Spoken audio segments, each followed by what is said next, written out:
Hi, folks. I hope you're well. So, yeah,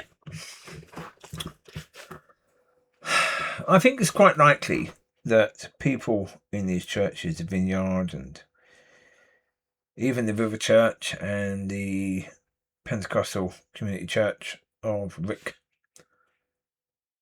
I believe it's quite likely that these people, want God to be in their church. They want, the ministries to be blessing people in God's way, helping people in God's way. Maybe, yeah. But they just don't know how. And the problem is,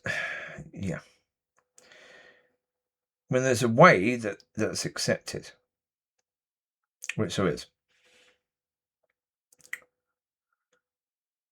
stepping out of that, as I've said before, stepping out of that and trying something new, the amount of courage that's needed for that is incredible. And so, in the end, we have to be in that position of understanding and saying, look, maybe, just maybe, they want God. Maybe they want to help people to learn to walk, etc., etc. But they're caught in that hard place, and I can't remember what the other bit is. Hard place and something else. A rock and a hard place. Something like that. Yeah. They're caught between that. And they don't know how to move. They don't know how to. Well, again, I've said before about the delusion of church, thinking they're doing so much better than what they're doing. Well, again, isn't that going to cause a problem? Because we have that point again, don't we? That if you don't know where you are, where your starting point is, the chance that you can get to the destination you're trying to get to is incredibly slim. Because you already believe you're pretty much there. You don't realize how far away from it you are. And so therefore you can't do the things you need to do. You can't take the steps you need to take. Because maybe you think there's only 5 steps, but that actually there's 20.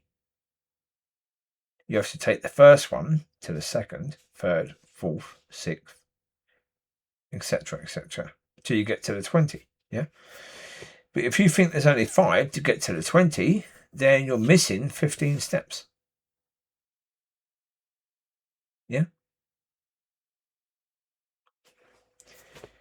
That's going to be the case in most places. And as I say,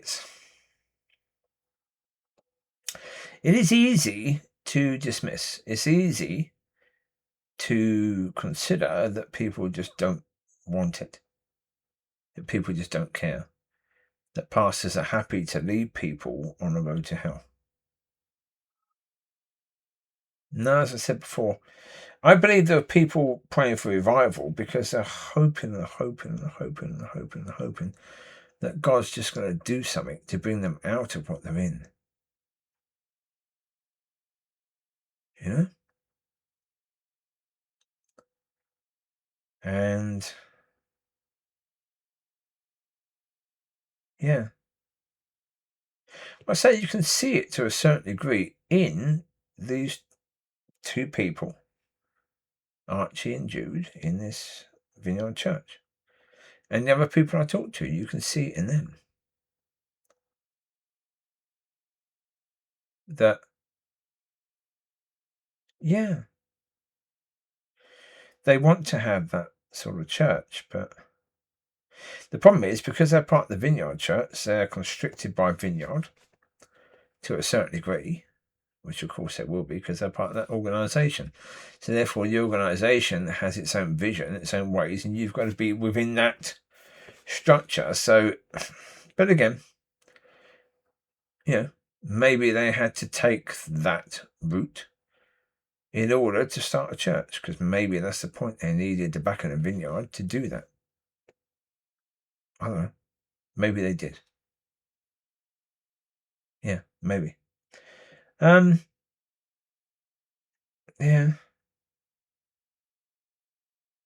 It's like so many things. We choose a path and what seems good in the moment. Well, it's like leaves on a tree.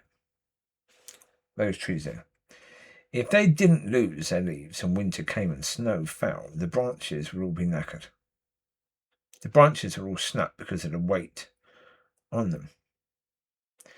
We, who are people of God, or people of church, or whatever, we have people and we have things that were good in the moment, but that we should have let go, that we should have dropped, and we haven't. And so we have a lot of things that are dragging us backwards all the time. It's like having a parachute.